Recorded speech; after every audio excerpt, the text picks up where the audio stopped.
Are you still saving your tax refund? Well, here's how to use it.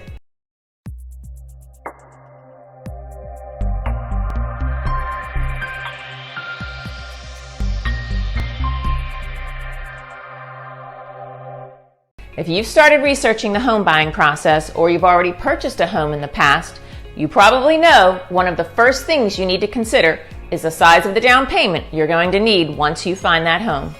Hi, I'm Susan Houck with the Selling Aspires Group and RE/MAX Aspire.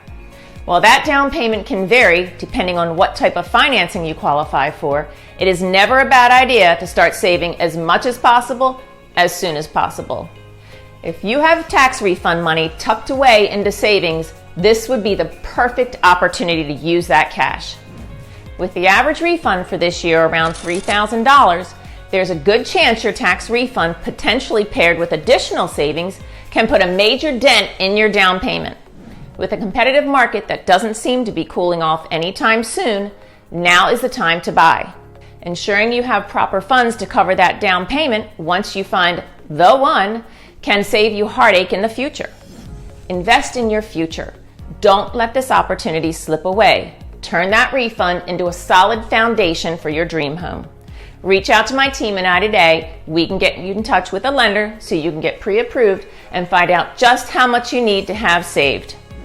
I'm Susan Houck with the Selling Aspires Group and RE/MAX Aspire.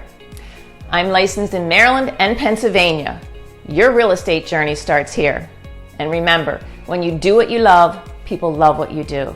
Love where you live. Let's chat.